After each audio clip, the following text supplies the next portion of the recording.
So in motion. Some stories begin quietly, not with crowds, not with miracles, not with fame, but with a young man, alone in a room, asking a question. Can I really know you? This is the story of Benny Hinn, a shy boy from Israel who could barely speak because of a severe stutter. Yet one day, he would speak to millions around the world. But before the crowds, before the ministry, before the miracles, there was a single moment that changed everything, and it began with 3 words: "Good morning, Holy Spirit." Benny Hinn was born in December of 1952. His mother, Clemens, was a devoted woman of faith. Before his birth, she made a promise to God.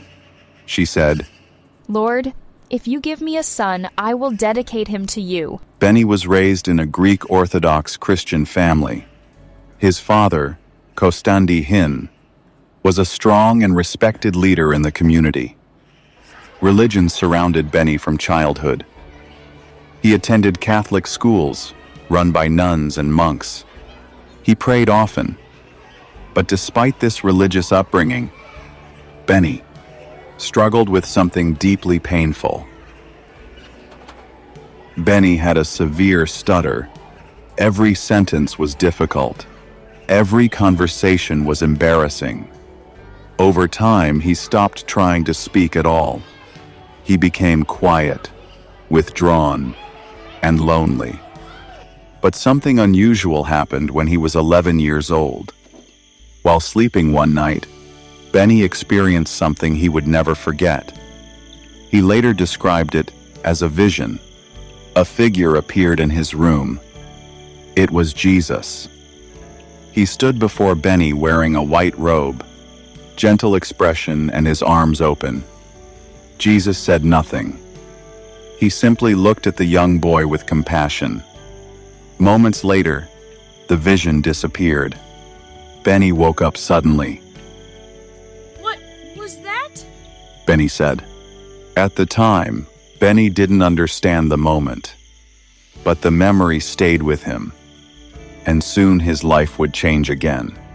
In 1960s, news reported the growing conflict in the Middle East. Inside the Hinn home, Benny's father gathers the family. The Hinn family decided to immigrate to Toronto, Canada. Benny was 14 years old. Israel was the only home he had ever known. Life in Canada was difficult. The culture was different. The language was different, and Benny still struggled with his speech. In Canada, Benny worked at a mall ice cream kiosk where he met Bob, a friendly boy. Bob often talked about his faith. But Benny tried to avoid the conversation because to him, religion was just routine, not personal. But one morning at school, everything changed. Early that morning at the school library, a small group of students prayed together. They invite Benny to join them. Benny hesitates. Then he joins the circle. Something stirred inside him as they prayed. At that moment, he was overwhelmed by the presence of God, his heart filled with love for Jesus. That day he gave his life to Christ. But everything changed at home when his family found out. At dinner table that evening, Benny spoke about Jesus to his family. "I don't want to hear that name in this house," his father said.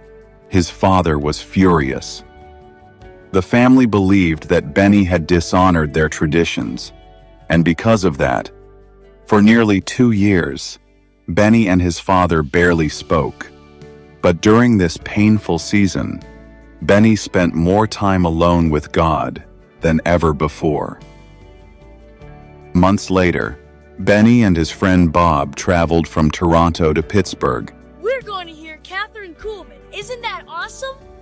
He said as they enjoyed the ride. At the church, Hundreds of people waited in freezing weather. Inside the service, the congregation sings, "How great thou art." Suddenly, Benny begins shaking. Catherine Kuhlman stops the service. She begins to cry. Please, don't grieve the Holy Spirit. He's all I've got. Those words struck Benny deeply. He realized something. He knew Jesus, but he didn't truly know the Holy Spirit. Later that night, Benny knelt beside his bed. Benny said, Holy Spirit, Catherine says you're her friend, but I don't think I know you. Can I meet you? Benny felt a powerful presence surrounding him. He knew something supernatural was happening. That night began a relationship that would change his life forever. From that day forward, Benny spoke to the Holy Spirit every day. He studied the Bible, he prayed, and his faith began to grow. Years later, Benny sensed a calling from God and was supposed to preach, but there was one problem. He still had a severe stutter. Lord, I can't talk. How do I do this? Something miraculous happened later that night. He stood behind a pulpit. He took a deep breath and started preaching. For the first time in his life, he spoke without stuttering. God had healed his speech. While preaching, Benny suddenly notices his parents sitting in the audience. After the service, he drove home nervously. Inside the house, his parents were waiting. At home that night, his father said to him after he walked in, Son, how can we become like you? Hearing that, Benny spoke to his parents about the Holy Spirit, and they prayed together. That night, Benny led both of his parents to Christ. From a shy boy in Israel, to a lonely immigrant in Canada, to a man who would preach to millions, Benny Hinn's journey began with a simple relationship. Not religion, not tradition, but the presence of the Holy Spirit. And that conversation continues to this day.